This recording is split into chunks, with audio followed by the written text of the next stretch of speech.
What's up, y'all? I just want to give you an update. I blacked.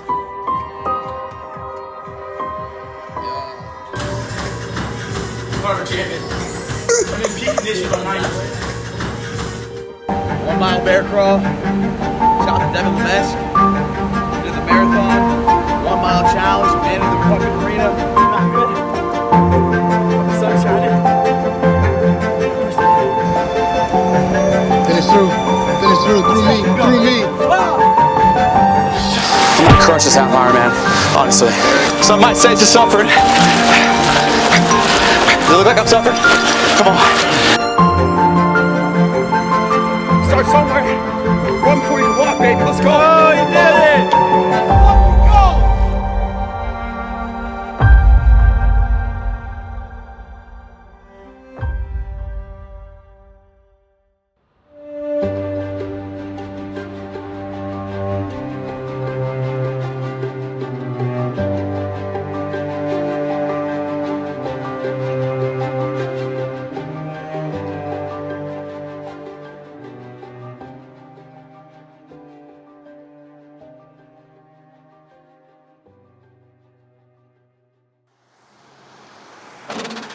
All right.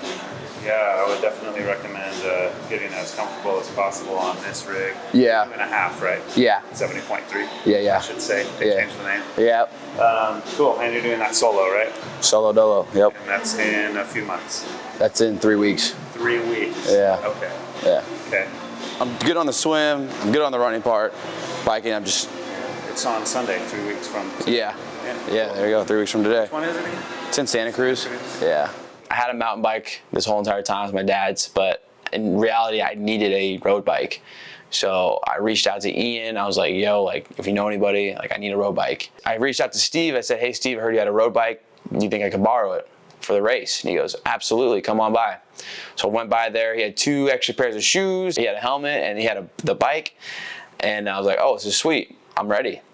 And, you know, I got the bike in there, I got the shoes in my car, and I'm ready to go. I rode the bike one time, didn't shift gears at all. I was like, I'm in big trouble. I put the shoes on, didn't know how to clip in, I'm falling, I'm like, this is horrendous. I'm so embarrassed. I'm gonna wanna get the bike definitely tuned up. The brake's not working well. Yeah, that's what my boss was saying at my gym. He's like, It's not working.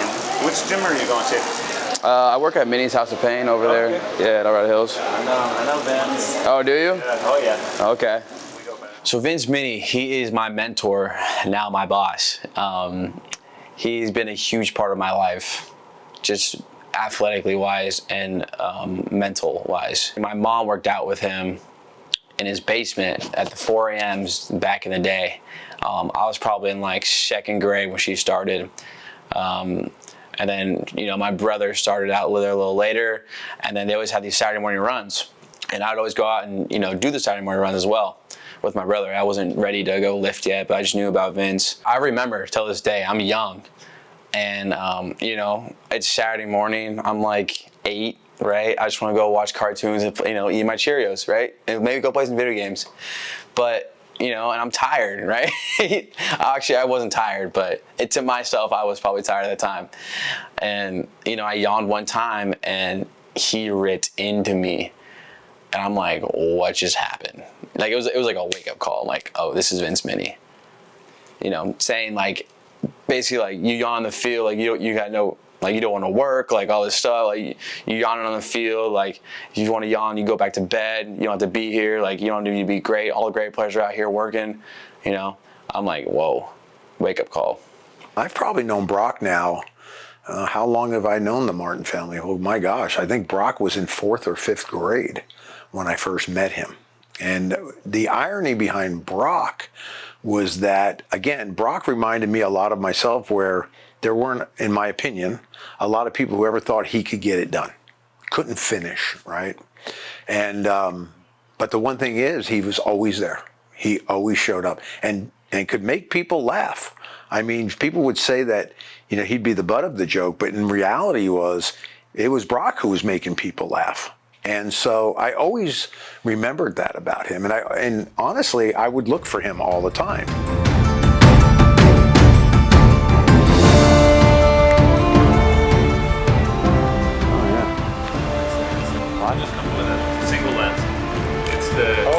automatic lens? That's nice right there. That ain't bad. I am officially a part of the Lance Armstrong crew.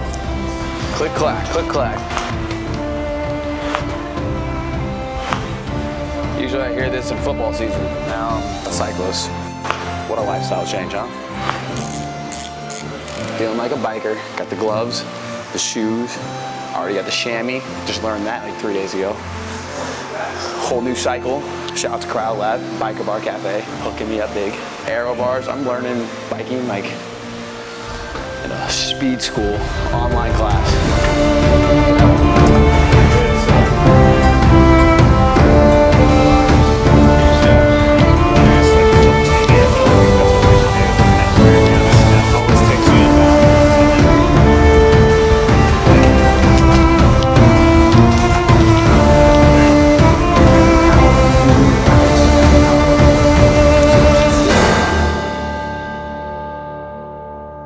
So shout out to Jody and Jeremy for the Cryo Lab.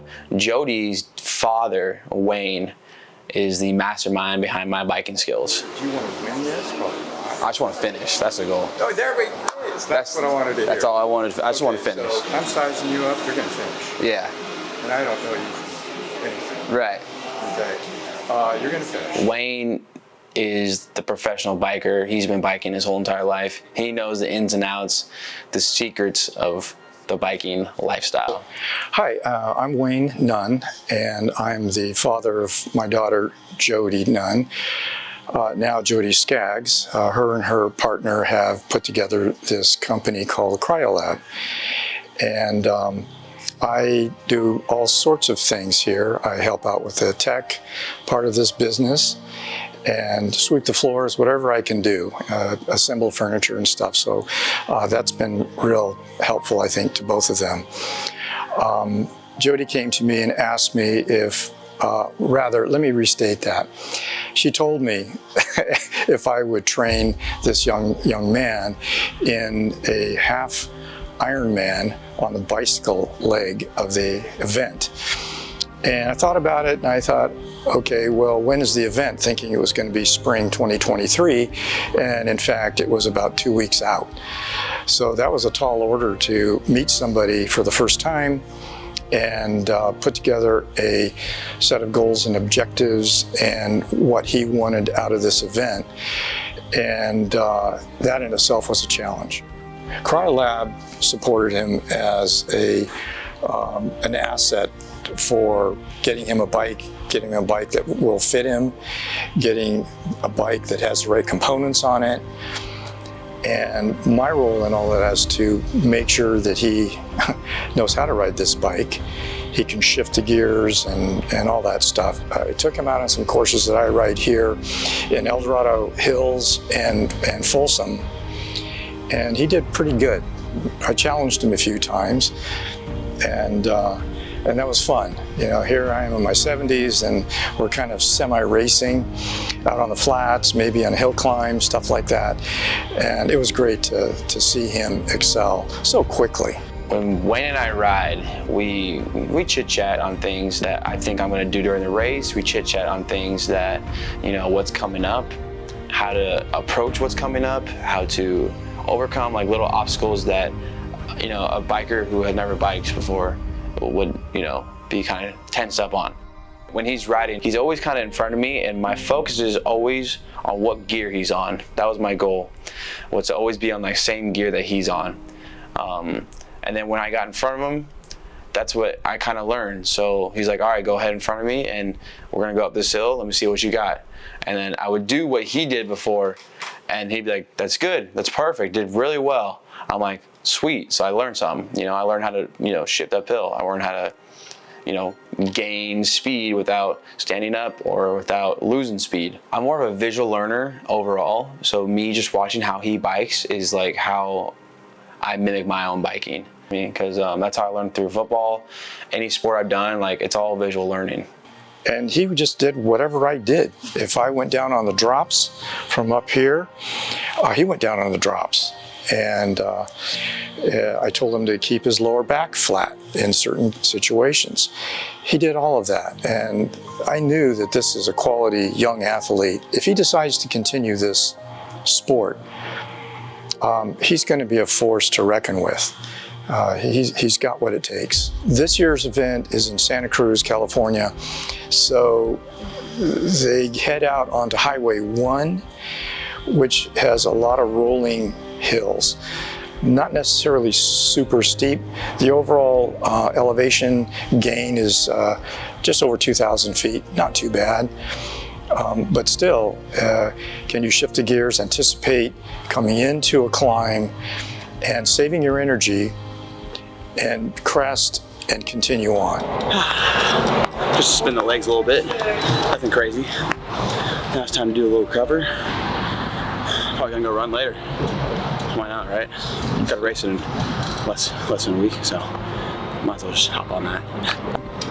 Maybe swim too, I don't know. This venue at CryoLab offers 3 excellent recovery systems, whether you're a football player, a racquetball player, hell, even a golfer. The cryo chamber is very important for recovery. In a nutshell, what a cryo chamber will do is it will constrict the blood vessels. It brings all the blood from your legs, arms, everything, all to your heart. Like it starts flowing back to your heart because you start getting cold.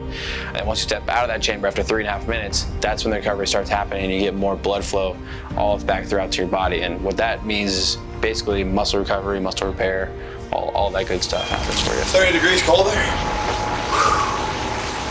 Feel good. Right, lad. Train hard, go fast. I'm feeling good. The other thing I love in there is the Normatex. It compresses my legs, it's retracting the blood flow, and then just spreads it all through back out.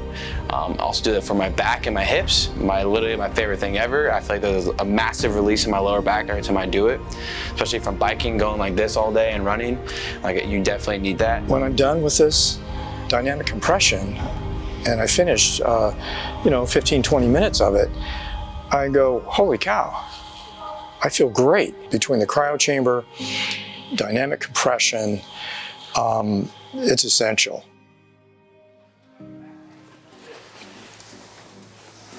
Well, I've never bought a wetsuit before. The thickness of the wetsuit may not exceed 5M. Okay. So 3M is good.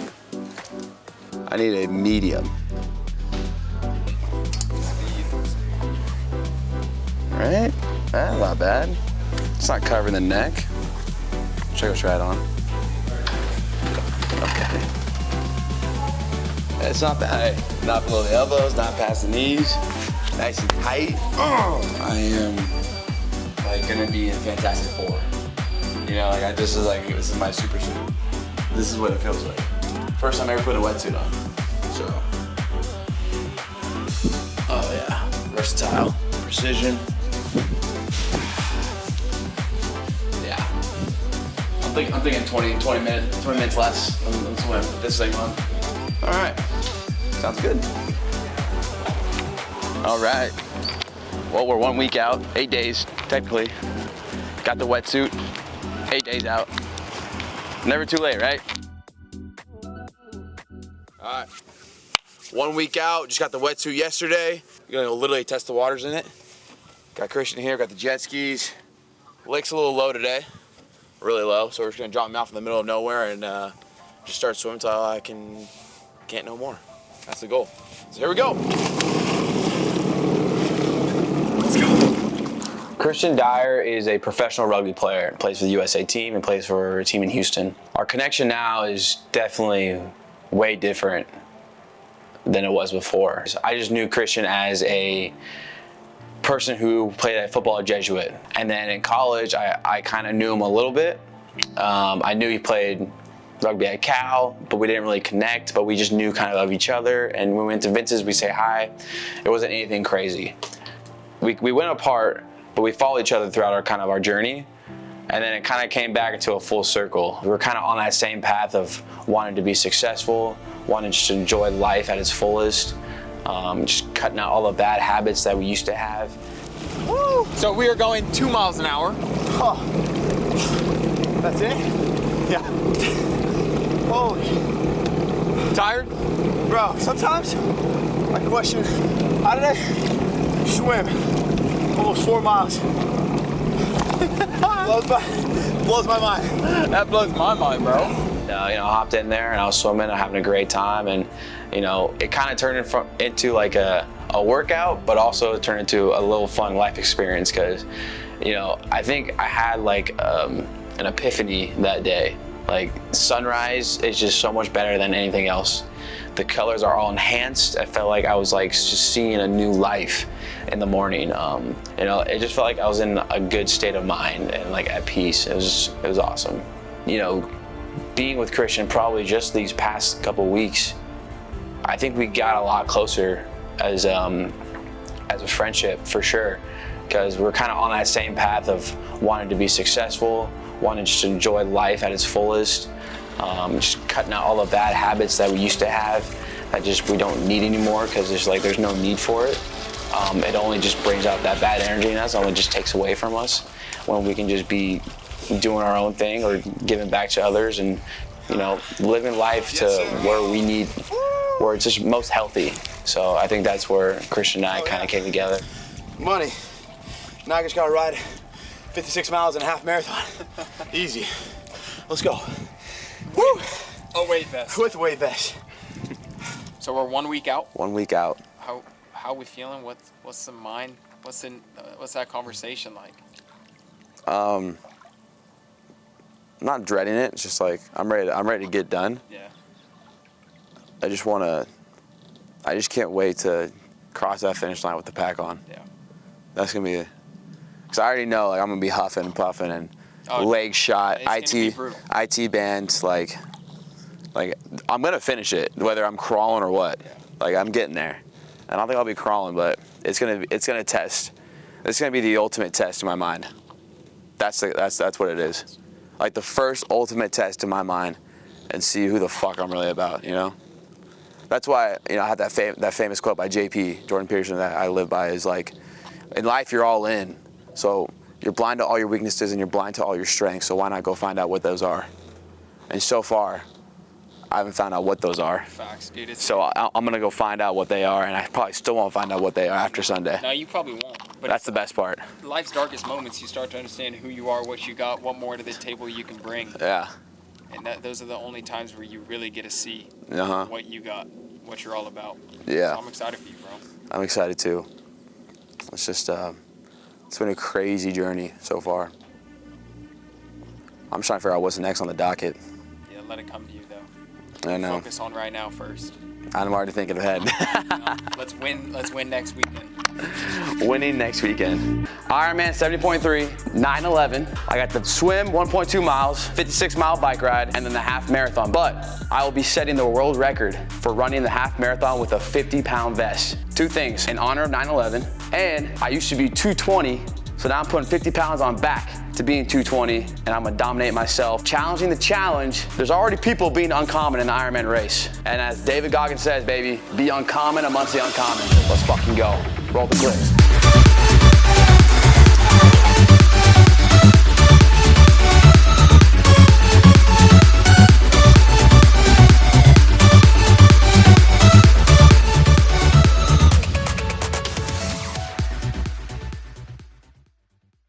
We'll just go with it. Just go with the flow. All right, tell me when. All right, you ready?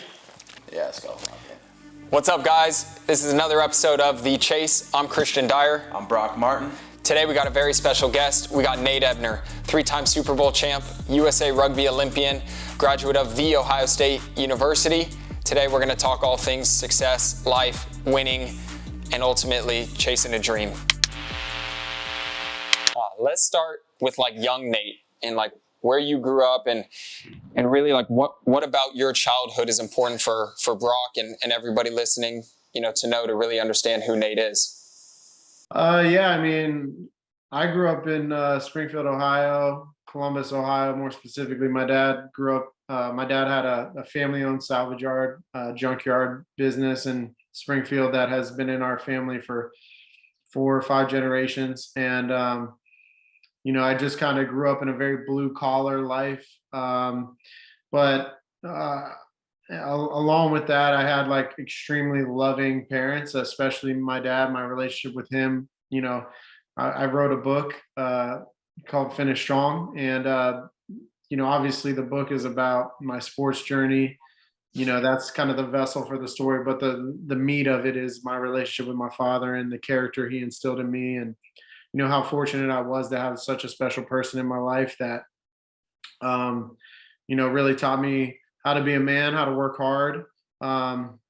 There's lessons you learn in a junkyard you can't learn in normal day life when your parents go work at a office building, and we'd do that, but we'd grind really hard. I started playing rugby as soon as I could remember. I was always around rugby. My dad played all the time. He was one of those, good old boys back in the 80s, 80s, 90s, 70s, even probably playing. And he was all in on rugby. And I was all, submerged in it at a young age. I didn't know any different.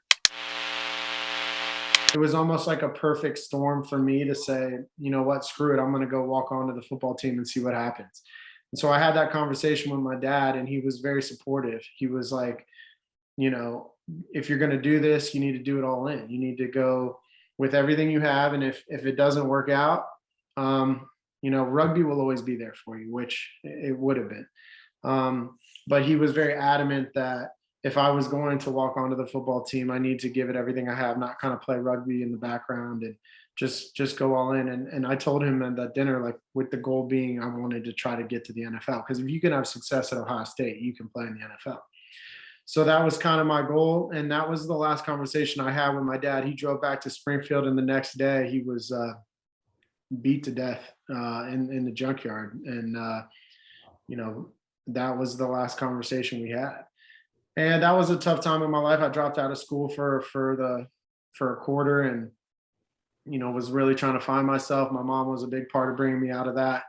I try to give her all the credit in the world, and she'll still never get enough, because I was in a bad place, and she put me on the right track with kind of the message that, my dad wouldn't want to see this ruin my entire life.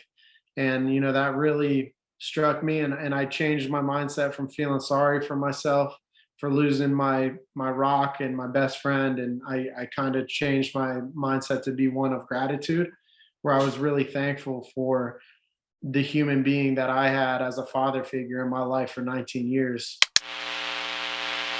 I'll never doubt your tenacity or your work ethic, or really, I got no doubt you starting a new endeavor, but you walking onto that team, haven't had that conversation with Pops. Was there something bigger than the game to you, and something that you wanted to attribute, to your father? Yeah, absolutely. I mean, when I gave the speech at his funeral, I've flashed back to our last workouts, and something he always said to me was "Finish strong," which is the title of my book, "Finish Strong: A Father's Code and a Son's Path." And basically, finish strong was something he always said to me. I think specifically on the rowing machine, how that can go. And he would just always be in my ear, finish strong with the workouts, because this is those moments when you start to hurt. If you give in to those moments, you don't really have the growth that you need to have, because what you do when you're hurt is the difference between being great and just being out there. And that when one of his favorite quotes was, "Fatigue makes cowards of us all." And if I can be the last one to get tired, I have a better chance. And so the finish strong message was a big part of that. My aunt got me a bracelet after that eulogy I gave, and I always wore this finish strong bracelet. Before I get into kind of the last quick fire questions, you got anything you want to ask Nate? No, this is great. Honestly, I'm learning a lot. Heck yeah. So it's pretty cool. I don't even need to say anything, because the conversation's so flowing, and I'm just learning. So it's cool. You got nothing, dude?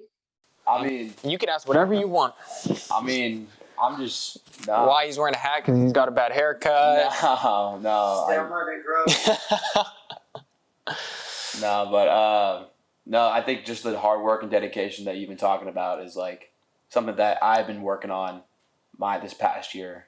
That's just been a switch that I've switched on. So I'm going to tell him Brock's going to be this weekend the first person in the world to do Ironman, or what is it? It's so I'm doing the half Ironman. So I have to swim 1.2 miles, and then I got a bike 56, and then I gotta run a half marathon right after. But in the half marathon, I'm throwing on a 50-pound vest, and I'm gonna run with it. And that's gonna be the first person in the world to do it. Yeah, I did 13 miles with a 30-pound not that long ago, and it actually went better than I expected. But Yeah, that's crazy, dude. Good for you. yeah, just because 9/11, and then also I used to be 220 at one point, so I'm throwing the 50 pounds back on, so I can just beat myself where I was at my worst. So I like that. yeah. I mean, what you're talking about is just like you talk about instilling discipline in your life every day. And I think it's as easy as that. It's a decision to do it and then just go. But I think and even myself at times, I have my moments, but as a society and as people, we just we put it off, or we think it's too hard. It's that same decision to go into the weight room. Sometimes it's harder to just get in there than it is to do the workout. Yeah. And I think with discipline it comes a decision that you're unwavering on, and you just go. And once you just go, it's not that hard. Yeah. It's just the decision to do it. And that's good stuff, dude. That'll be fun. Good luck with that. I appreciate it. It's gonna be something about this past year. Just like with Jordan, so I listened to a quote by Jordan Peterson. He was like, "In life, you're all in, so you're blind to all your weaknesses and you're blind to all your strengths. So why not go find out what they are?" Right. So that's like been my whole mindset for the past year. Is like I'm just going, I'm pushing the body until I can't no more. Like that's just been my mindset of like all these challenges I've been doing with myself, and this is like the biggest one that's gonna really test that mentality, and I'm pretty stoked about it. That's dope, dude. Good luck. That'll be awesome. It's just like what you said, like I've always been like not a finisher, I would say. And my dad's told me that too. My brother told me that as well. So like this past year is like everything I've done is like finish. So that's my goal, is literally finish. I love that. Yeah. Love that. That's awesome, dude. Ebner really focused on the word finishing. I think we kind of had that connection towards the end. I was pretty quiet that whole podcast. I was really learning a lot from both Christian and Nate of like their lifestyle, their work ethic and everything. And, when it came to me to speak, I think Nate and I kind of connected there. We were all about just finishing. And, through that last leg of the swim, that last leg of the bike, and that last leg of the run, and that's all I'm going to be thinking about, reflecting back on that conversation, because we both know that it takes a whole lot of hard work, and finishing is just the goal. There's two things that I will get on someone's ass about. One is not giving your 100% in anything you do, and two is not finishing, is quitting, essentially. If you give everything you got, I'm going to support you, and no matter what. But as long as you finish, and Brock's had a tough time doing that, last 25 years of his life. That's a fact. However, the theme of this last year's transformation has been finishing, I think, for him. And I think that's going to be something special we see tomorrow, is him crossing that finish line. So metaphorically, something bigger than itself. I think the thing that I just didn't finish was football. I think that's when I quit football, is when I quit on a lot of things. So I'll backtrack. I went to Southern Oregon my freshman year of college, and then at the end of that year, I switched over to the University of San Diego, but I only got into the spring semester. And coach called me up. He's like, "Hey, you're in San Diego, but you have to get a 3.2 or above, only taking 3 classes." So I'm like under the radar.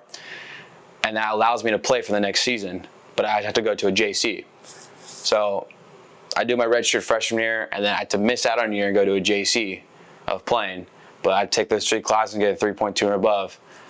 And I got the 3.2. Had a lot of help from Kiara. Shout out to Kiara Baldacchino. It was my saving grace that semester. So she helped me get there. And so I got that 3.2 and above, and I got to USD, right? I'm ready to go spring semester. And then I get a call saying, "Hey, the compliance lady messed up, and you had to get, if you go from a 4-year to a 2-year back to a 4-year, you have to get your AA. You got to get your AA in between that, on that 2-year, in order to go back to a 4-year and play." So I was like, what? So like, I'm already here, right? I'm already in San Diego. So now I play the spring, right? So like that made me think like, why I could have just stayed at Southern Oregon for another year and played and then transferred out. You know what I'm saying? Like actually played. So I played that spring semester and all I wanted to do was play football. That was it. And I proved myself on the field. I did that job. I didn't do so well in school. It set me back a little bit, but that wasn't the point. I turned 21 and this would have been technically my redshirt sophomore year or my junior year, technically, going into the fall. So, because that's the year I had to miss. So that's when I turned 21. All I did was party and have a great time. And I enjoyed that San Diego life. And that mindset took over. And so I told my pops when that springtime came around, that second springtime coming around, and I was just out of shape. I was 215, right? Playing slot receiver on like a beer belly, like no shot this guy's playing. And I knew that. And my peers knew that too. Like my buddy Tanner, man, he's like, it always says like, man, it breaks my heart. You had something special and you kind of lost it. You're gonna fail and you're gonna be in your head, you're gonna be saying, I'm not good enough. And it's how you get through that. It's how you get through that on a daily basis when that thing is saying, man, you wanna be uncommon amongst uncommon people, period. Uncommon amongst uncommon people is one of the greatest ways to put it. That's it. Like for me, what got me in trouble with the Navy SEALs is I wanted to be one so bad. So bad, I fought my ass off. And I saw them as uncommon people, very uncommon. But once you become a Navy SEAL, you're all Navy SEALs, so guess what happens? You're fucking common again. I wanted to be uncommon amongst uncommon people. I'm a warrior, period. There's a lot of guys who've been in a lot more combat than me. A warrior is not always that.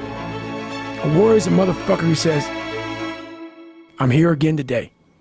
I'm here again tomorrow. I'm gonna be here the next day. It's a person that puts no fucking limit on what's possible. All right, we are 2 days out from the race. I have been carb loading. I haven't carb loaded since I don't know when. I've had pasta, I've had French toast, fried rice. I've been in heaven. It's been great. I've been in the lab now. I've been in here for 2 hours at least already. Did the sauna, stretched out in there, talked with Wayne. Wayne did the compression, got all lactic acid on my legs. Now I'm gonna hit the cocoon here, reset the muscles and everything. I'm very excited. You know, we got the race here in 2 days. So, you know, leaving tomorrow morning at 6 a.m. and we're gonna go from there. So we'll see you tomorrow. First off, welcome. This is the 2022 BOA Endure Ironman 70.3 Santa Cruz. This is the 20th anniversary of what used to be the Big Kahuna, which became Ironman 70.3 Santa Cruz. So let's talk today. You need to get your bike checked into the transition area and wrap. That's all that I need you to do today, right? Whether you choose to eat or drink or go to the bar. All right, we're checked in here in Santa Cruz. It is September 10th, one day before. Got lucky number 1313. Actually, my grandpa's lucky number. So that is pretty exciting, pretty cool stuff. He is on my side tomorrow. Other than that, and we're off to see some more, so let's go get it. You know, I have to get a, you have to get the Ironman tattoo after each race. So you're not getting, no, I'm done with, no. That's what Rob, they do. You know how I feel about tattoos? That's what they do. You really get the red. I don't care if you do the full Ironman. Are you getting a tattoo? You have to get it. No, you don't have to. You don't have to do anything. I'm gonna get it no matter what. You ready? Yeah. Dude, so sick. Kind of worried about the swim, Loki. Dude, that's what I'm excited. There's a big question mark on everyone's swim. Yeah. The swim goal is to get out of the water with the crowd, you're good. That's it. That's literally the goal. All I'm trying to do is get over the swim. Dude, they kind of freaked me out by the swim, dude. They got me on my own head. And you can't draft from the bike. That's crazy. That's weird.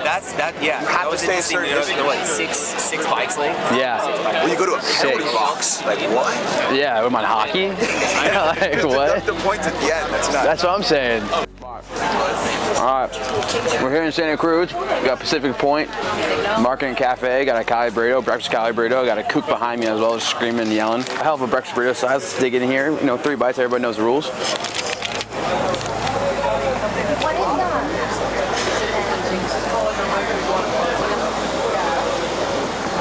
That was a lot of potatoes.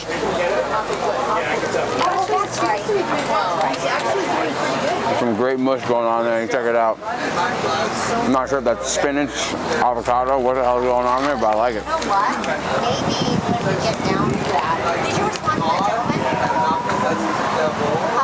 gentleman? Not a whole lot of flavor dancing in my mouth, but say a nice little 6'4" breakfast burrito. Probably would have been better with the fries. I don't know. He's probably got a better answer for me behind me. There you go, Lucifer and pancakes. That's for real. Careful what you eat. I know. I've been. I had this morning. I had like that. Remember that ginger apple banana smoothie I make? Yeah. Yeah, I had that, and then I had a breakfast burrito with pancake, and then I got protein bar on me. I'm gonna grub right now. Are you kind of nervous? I'm just nervous for the swim, low key. Like, because I ran into Sev and Gaston, and I was like, and we were both like, yeah, I don't know about the swim, man. Like, that's just not our strong suit. The swim, yeah.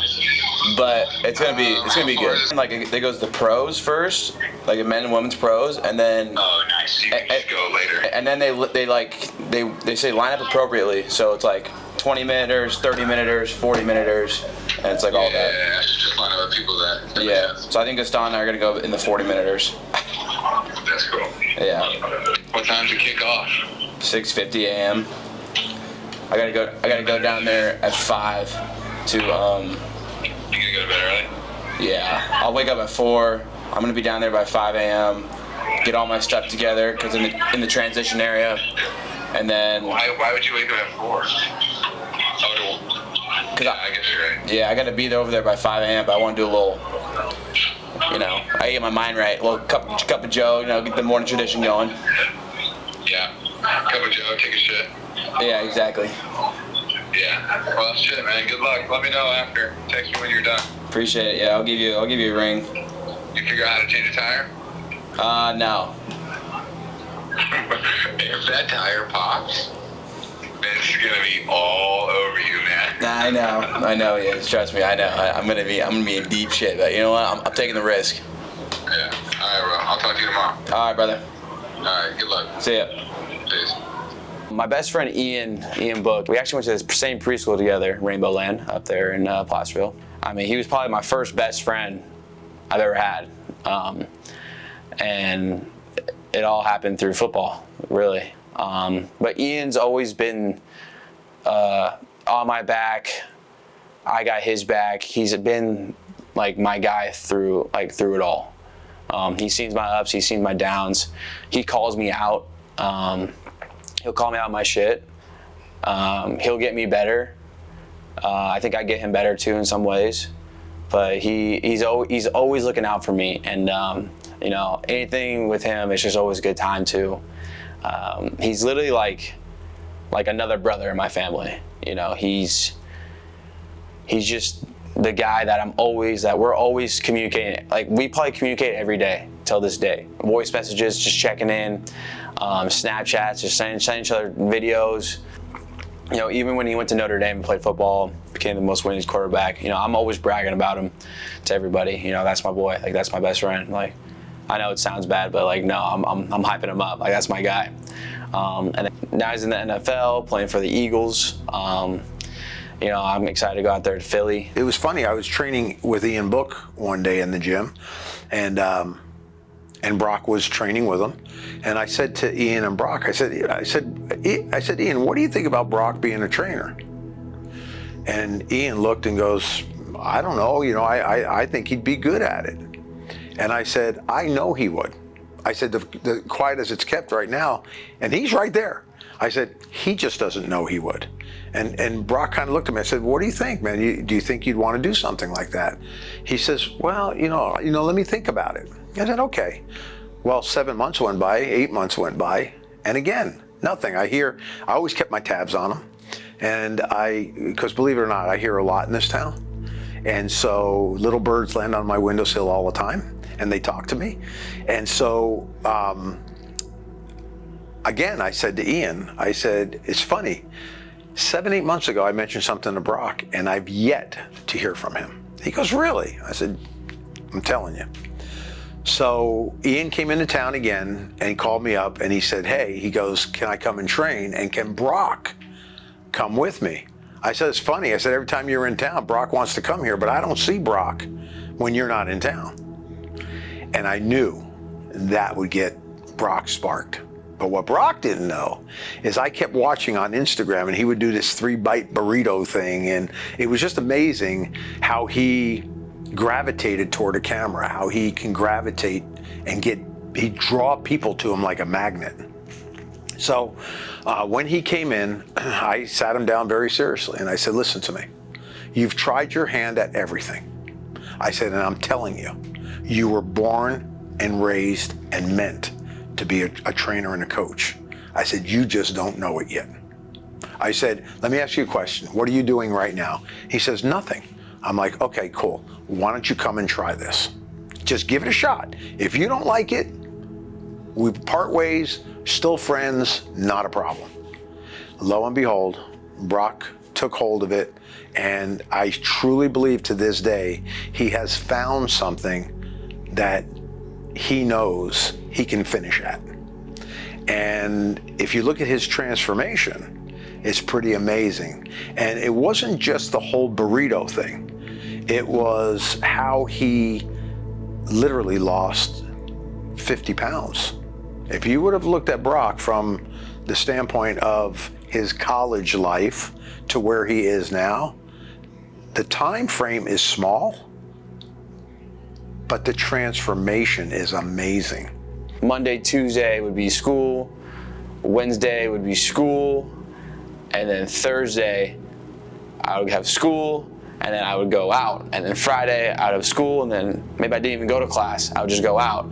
Saturday I would just go out, and then Sunday I hung back a little bit, but it was up in the air. But from Thursday through Saturday it was just straight drinking, and maybe even Sundays. I got a fake ID when I was 18 years old. I got my brother's old ID, so I used that. That's when I kind of started going off track a little bit. Probably since that fake ID I got.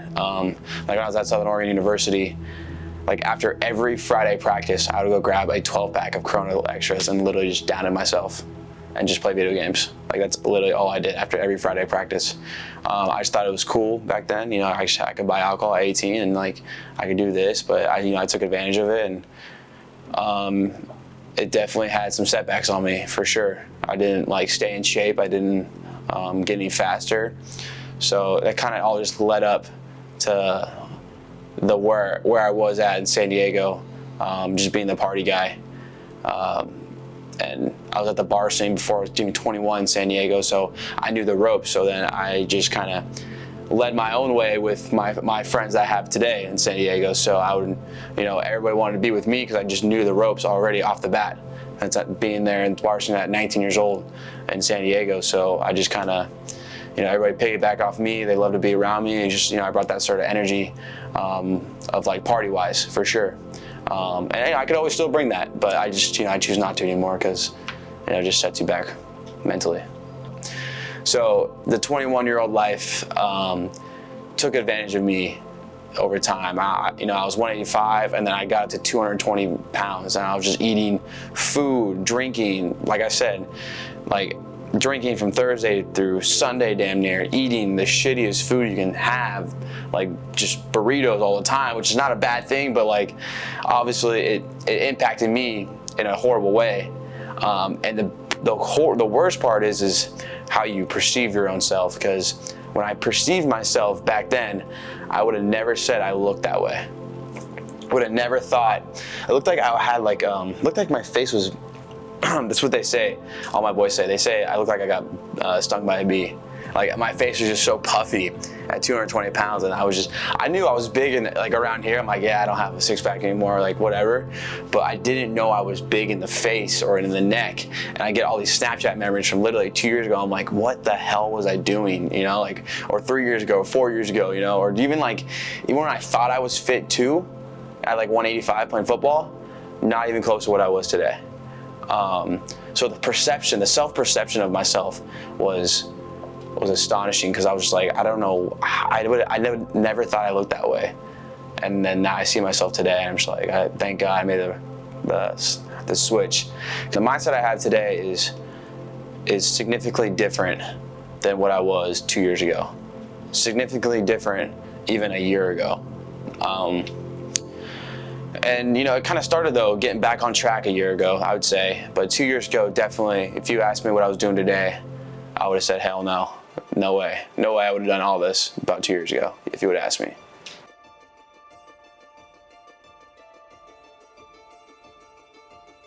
Love you. Love you. You got this. It's gonna be fun, baby. It'll be good. Okay. See me die. You got this, son. All right. The significance of the 50-pound pack is to put myself back at 220 pounds of where I used to be, and I want to bury that motherfucker and never see that guy ever again. But also, it is 9/11, and I want to, you know, support all the firefighters, all of even the police officers of what happened in 9/11, and even the support today that they need is what I'm shooting for today. It is 9/11, it is time to go.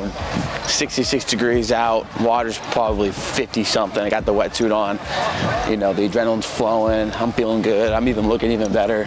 I'm ready to go. Let's go set a record today at the vest, huh? Let's go get it.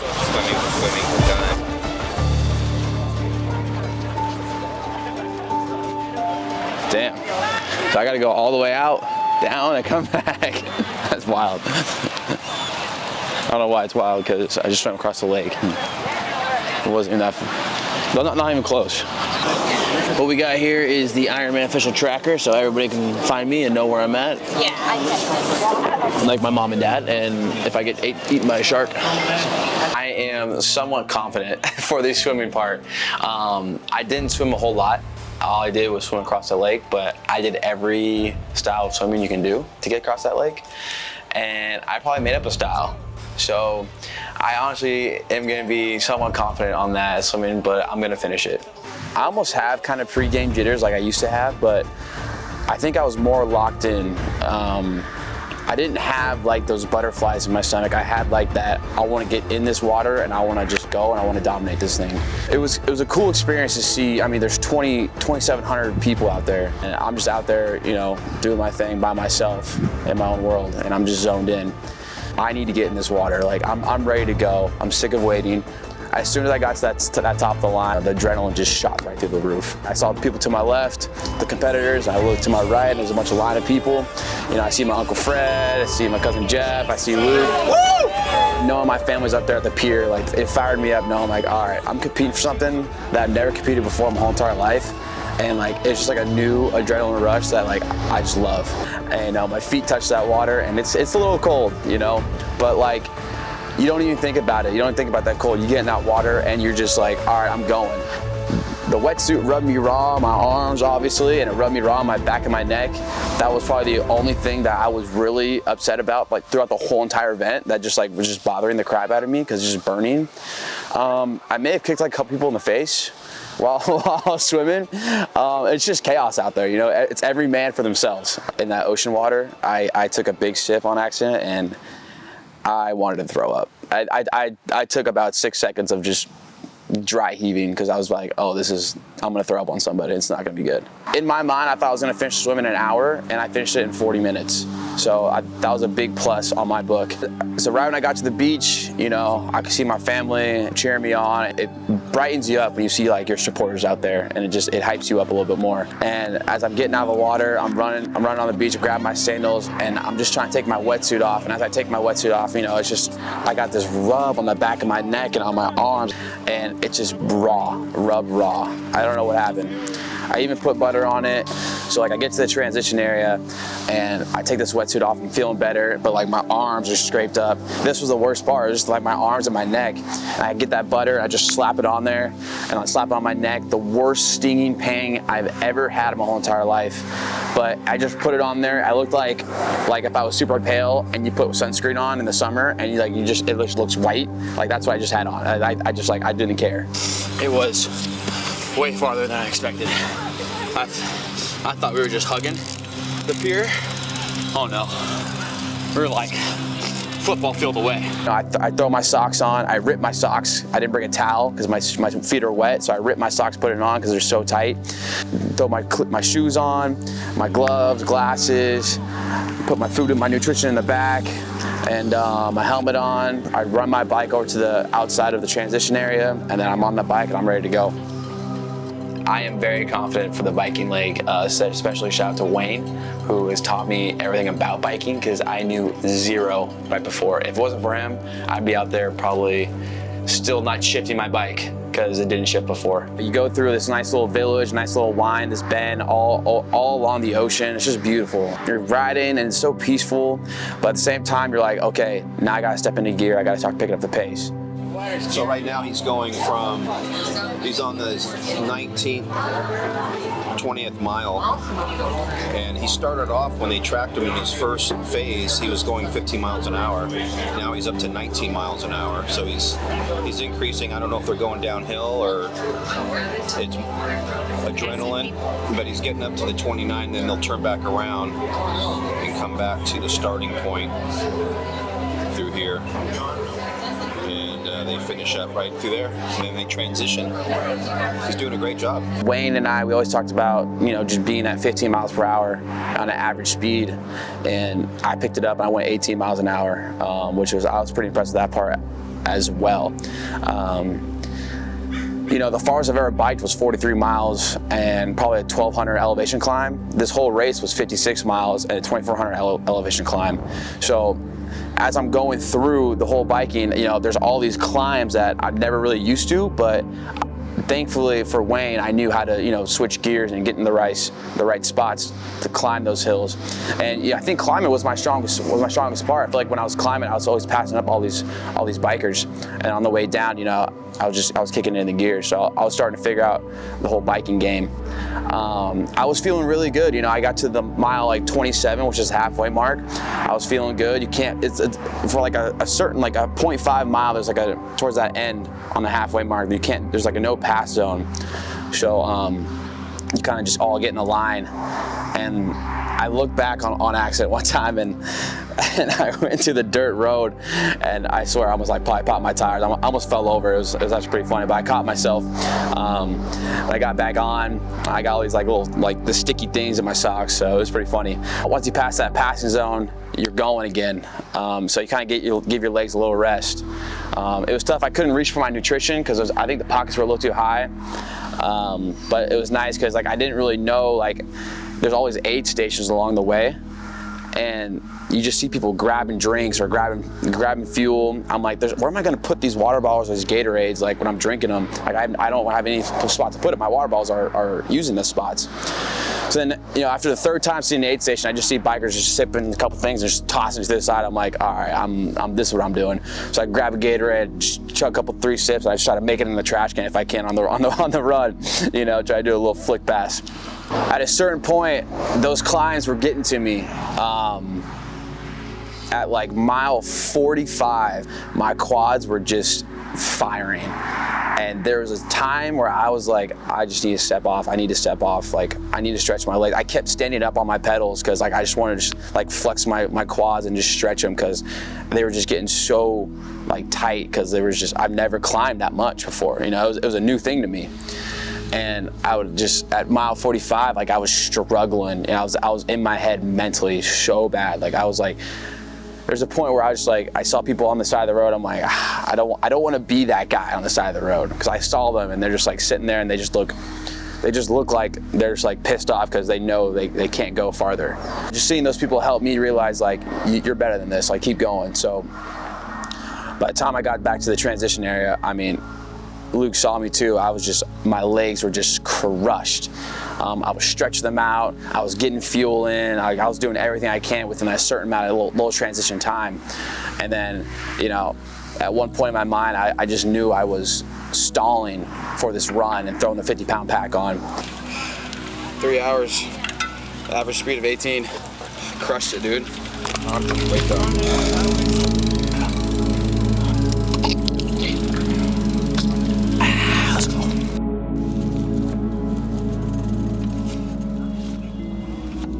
And I'm just stalling.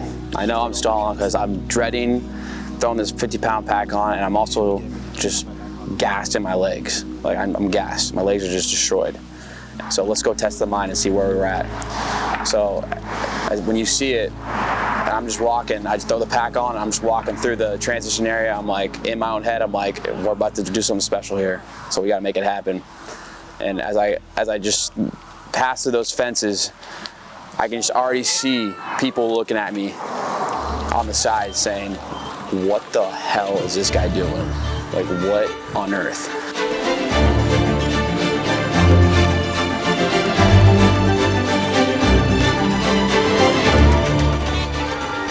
Stay hard. Come on, baby. I think my family seeing me cross that finish line is a huge success because they know all this crazy stuff that I've been working for, and they know that it means a lot to me now and all this fitness stuff, and they've been calling me crazy for the stuff I've been doing earlier, this past year, and I think they're finally understanding, like, this guy is crazy, but he knows what he's doing at this point. And I think they're just excited to see me finish. I'm almost there, right? How you feeling? I feel great. I just want to be the best of my ability, like, for this Ironman. Like, nobody's ever done a weighted vest on a half marathon. I'm shocked on why nobody has done it, but this is my time to really take that step and that leap. And I think it's also more of a mental game too. Like, I want to strengthen my mind. I want to strengthen my mentality of when I'm really down after 56 miles and I got 13 more to go with 50 pounds on me. Like, you're going to be shown, like, who's going to be this guy, right? Who's going to be Brock Martin today? Is he going to quit or is he going to finish? Brock, I think, is in a stage of his life that he's now finishing things where before Brock didn't finish. He would try something and stop, try something and stop. This didn't work, that didn't work. He decided in his life, I'm not going to do this anymore. And now he's going back. He's bringing things out that were in his life, and he's destroying those things. My goal is to finish just for myself, and I want to show others of what the body and mind can do. You can push your body farther than what you think you can. On the day of the race, the date is 9/11, so any officer or firefighter I saw, I wanted to shake their hand and thank them for their service, because it's one of the harder jobs nowadays. The people who do them, you have to have a lot of respect for them, because they're getting a bad rap, and they don't need that. They're out there protecting us. They're out there doing the job that nobody else wants to do. So anytime I got a chance to see the officer or firefighter, I just want to let them know, like, thank you for what you do. Average mile pace is probably around like a 6 minute, and my average mile pace with that pack was 16 minutes. It was a little bit of a trek, but the cool part is, as I'm jogging through the whole, event, I'm just going step by step, and it's just encouraging too to hear people, probably 40 plus people just coming up to me and saying, like, what are you doing this for? You're insane. Like, that's awesome. Like, that's a challenge. And that was my goal, was to challenge the challenge, And out of 2,711 participants, I'm the only one, challenging that challenge and wearing a weighted vest. I got 50 pounds in this thing. I know. You know what it feels like to run like me. You're looking good, pal. Appreciate it, Doc. Yeah. Just having that vest on, too, it was such a hard struggle, and just to hear, like, encouraging, voices throughout the whole entire race, that was a big deal to me, because I needed that. I was in my head a lot. God dang, dude, step by step, I need to go faster. And you just got people that will just run by you and go, keep on going, don't stop. Or just like people that walk by or run by you, or just sitting at the aid station and say, you're an animal, like you're a different breed, just go. Like, don't let up. And like those things, just like they trigger my mind, saying, that's the mind over body trigger right there that helps me go forward. And then I probably had 100 plus people look at me saying, what is wrong with this kid? And that also gave me a little juice, because just seeing the people and seeing the faces of saying, this guy's insane, they're right, I am insane and I am misunderstood. So that's the whole point of what I do, is to just better myself every day as I can. I can't believe myself right now. just telling myself that I'm doing stuff and I go and do it. It's just life-changing for me. Especially this, man. A whole lot of people, you know, they don't believe me when I say I'm doing this with the pack. Or they get worried I won't be able to finish. But proving them motherfuckers wrong. It's hard trying to open up my stride with the 50-pound vest on, because just ligaments and joints are just, you know, they're not used to all that weight on my body. So I gotta kind of, you know, shorten my stride, shorten my steps, and I want to move, but I can't. But like when I hit those hills, you know, I hit them hard, and as I'm running, man, I just my hamstrings start to, you know, pinch, my left glute starts to pinch, and like everything starts to start cramping. Like when you start cramping, what I've learned is that you can't just stop and like stretch it out. You got to just bust through it. So after I started cramping, you know, I said, nah, we're gonna fight through this. So I'm just going step by step, and I'm fighting through those cramps. At the point of when you see the lighthouse was like, all right, you got 1 more mile to go. So I see that lighthouse, I want to open up my stride.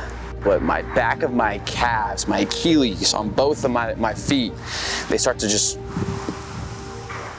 come together. They start to just crunch, you know, they're cramping.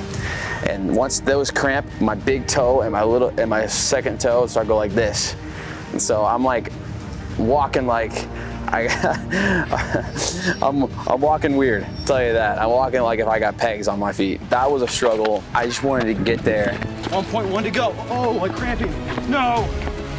Don't turn the body. And as I pass that lighthouse, I'm going. A lot of people are saying, home stretch, home stretch. I'm like, thank God I'm doing it. I go down this hill and I see Gaston. Gaston's hyped me up. He's like, look at this dude, man, 50-pound pack. I dap him up. I'm like, hey, I'm making it, man. We're getting Brock Martin from Eldorado Hills. Come on in, Brock.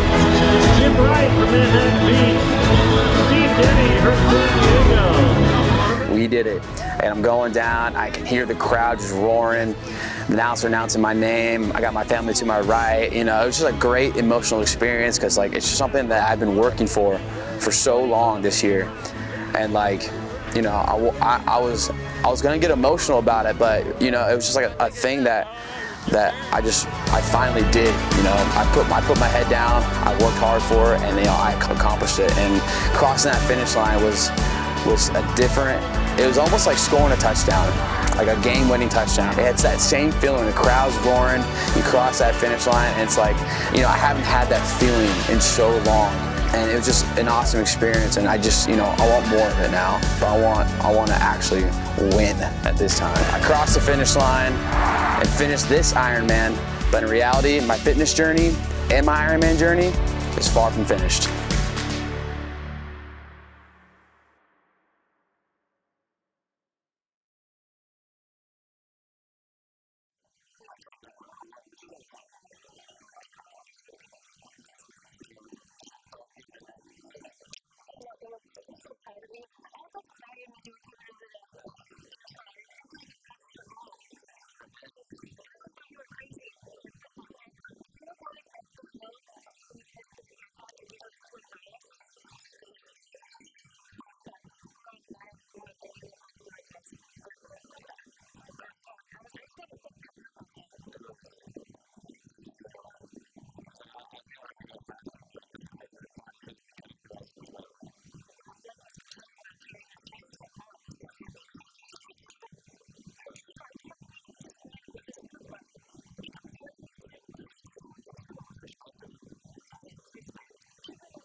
I just want to thank my family, especially my mom and dad.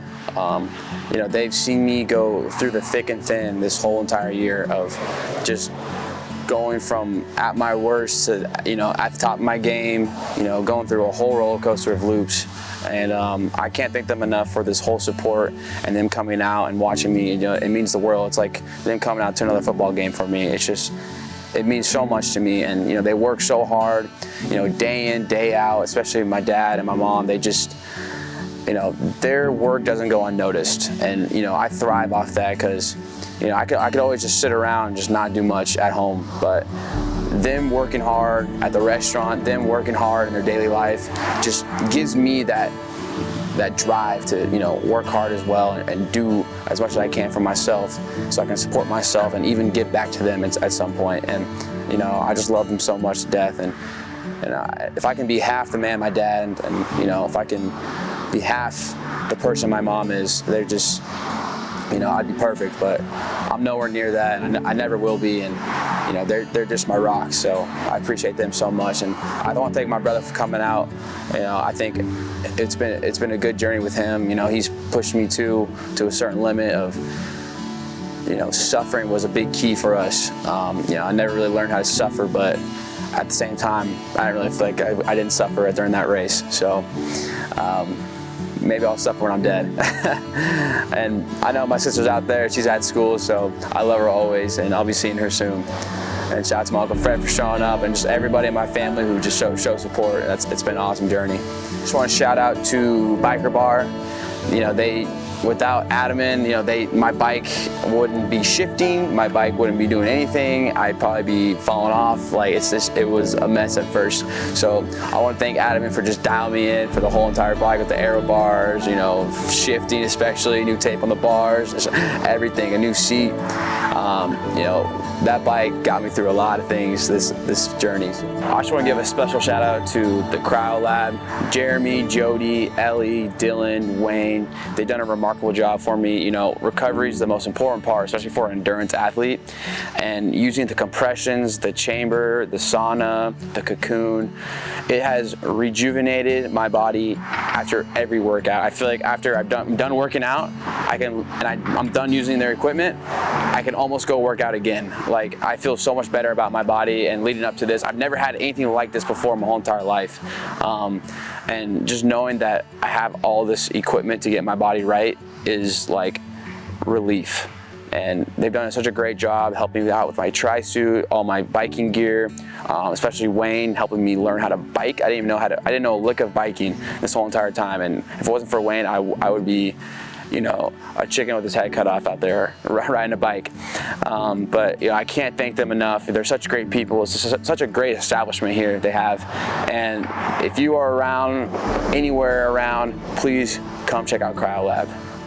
I also want to thank Minnie's House of Pain, you know, their gym, all the trainers, Vince, Gabe, for just getting behind my back on this and letting me, you know, take the time on some training, taking the time to go and do this race. You know, they're always there for me. They're always asking me how my body is, always giving me workouts to do, always giving me recovery to do out there, over there. And, you know, I can't thank them enough for their support. They do so much for me, and, you know, mentoring and just words of support is the most important part. You know, they're all driven over there. They're all, you know, go-getters. So it's nice to be surrounded by a nice community like that, to have that drive and have that compassion to win. I also want to thank the OG El Dorado Saloon and Grill, my mom and dad's place. You know, I can't thank them enough for just fueling this body with burgers and burritos and all that good stuff. You know, sandwiches, tri-tip.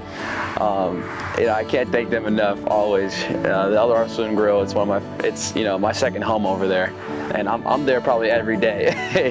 I love that spot so much, and I can't thank their support enough. Just shout out to my boys, Ian, Kev, Tom, Connor. You know, y'all are just the boys and always supporting me through all my journey. It's been a hell of a journey, especially my boys in San Diego too, Tanner, Ryan, Mike. You know, it's just been an incredible journey throughout this whole entire thing. My buddy Keegs, you know, they've all just been on my hype, on my back, just, you know, pushing me to a certain limit too, as well, with their words. You know, I can't thank them boys enough. I truly have a great group of friends, and you know, I have them forever.